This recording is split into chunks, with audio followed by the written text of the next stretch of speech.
بسم اللہ الرحمن الرحیم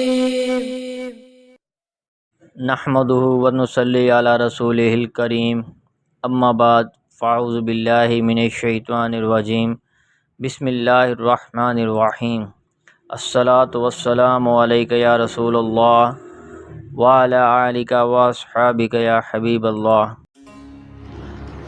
ابو سعید رضی اللہ عنہ کہتے ہیں کہ ہمیں نماز میں سورۃ فاتحہ اور جو سورت آسان ہو اسے پڑھنے کا حکم دیا گیا۔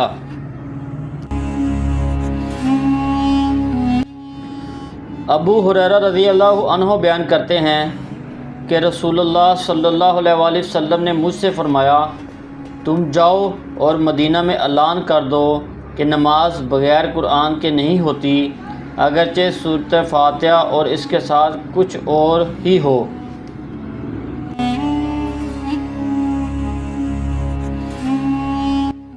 ابو ہریرہ رضی اللہ عنہ بیان کرتے ہیں کہ رسول اللہ صلی اللہ علیہ وآلہ وسلم نے مجھے حکم دیا کہ میں یہ اعلان کر دوں کہ سورۃ فاتحہ اور کوئی اور سورت پڑھے بغیر نماز نہیں۔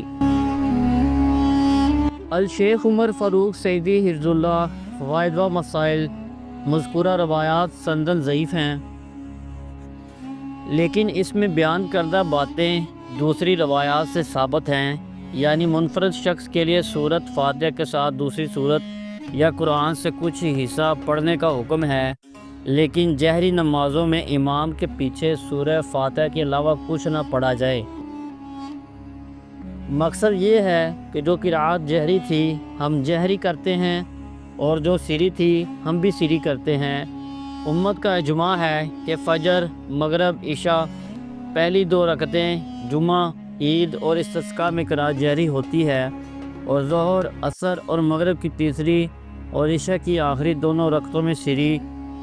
صحابہ کرام رضوان اللہ عنہم اجمعین امت کا وہ پہلا عظیم طبقہ ہے جس نے دین کو رسول اللہ صلی اللہ علیہ وآلہ وسلم سے حاصل کیا اور ان سے بعد کے لوگوں نے ان سے حاصل کیا۔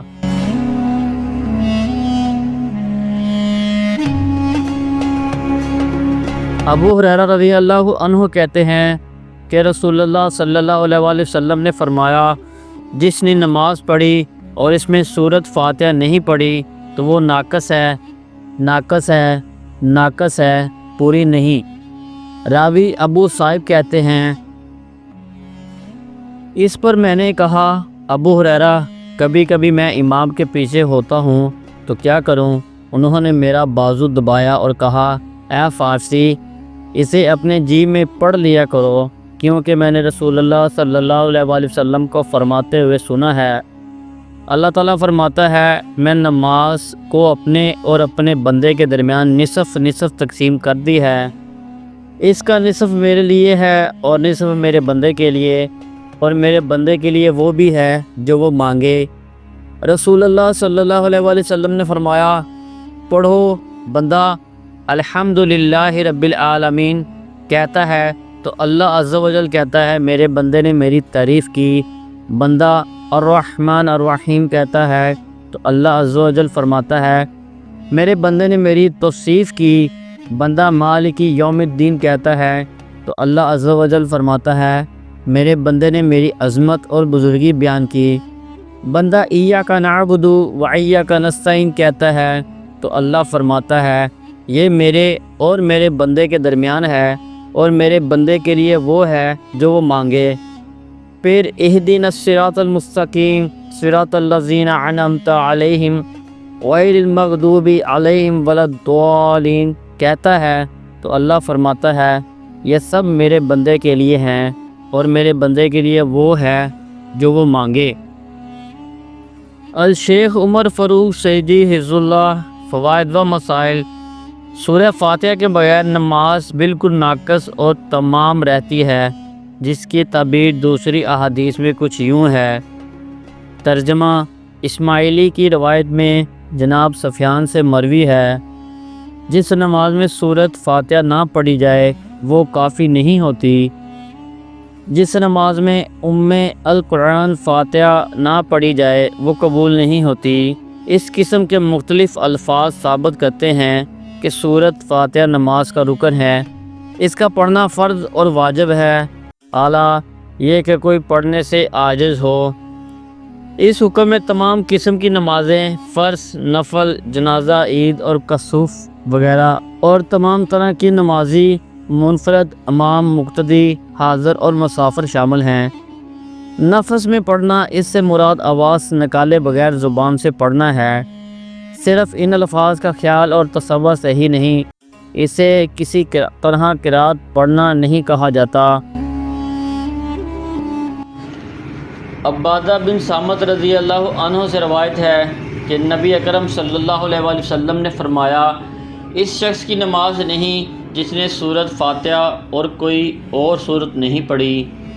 سفیان کہتے ہیں یہ اس شخص کے لیے ہے جو تنہا نماز پڑھے۔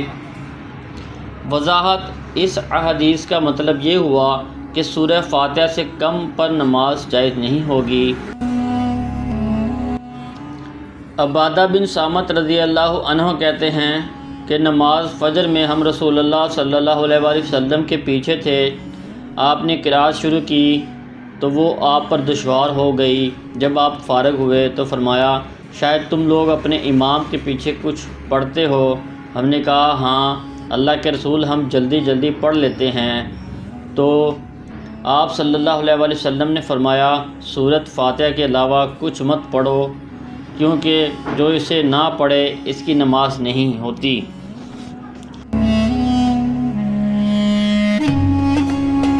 نافع بن محمد بن ربیع انصاری کہتے ہیں کہ عبادہ بن صامت رضی اللہ عنہ نے فجر میں تاخیر کی تو ابو نعیم مؤذن نے تکبیر کہہ کر خود لوگوں کو نماز پڑھانی شروع کر دی۔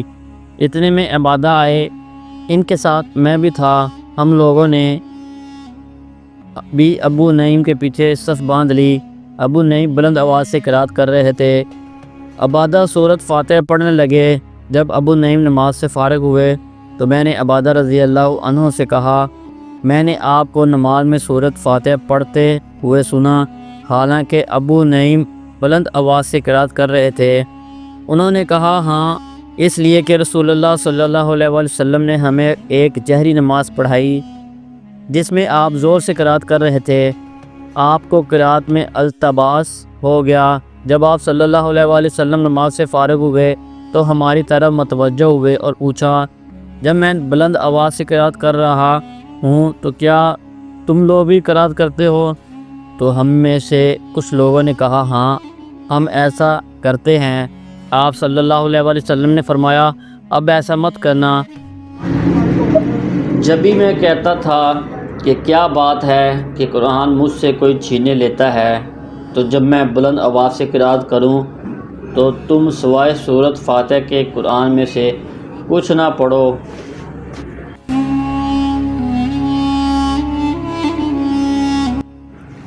اس طریق سے بھی عبادہ رضی اللہ عنہ سے ربیعہ بن سلیمان کی حدیث کی طرح روایت مروی ہے۔ لوگوں کا کہنا ہے کہ مکحول مغرب، عشاء اور فجر میں ہر رکعت میں سورۃ فاتحہ آہستہ سے پڑھتے تھے۔ مکحول کا بیان ہے، جب امام جہری نماز میں سورۃ فاتحہ پڑھ کر سکتہ کرے، اس وقت آہستہ سے سورۃ فاتحہ پڑھ لیا کرو، اور اگر سکتہ نہ کرے تو اس سے پہلے یا اس کے ساتھ یا اس کے بعد پڑھ لیا کرو، کسی حال میں بھی ترک نہ کرو۔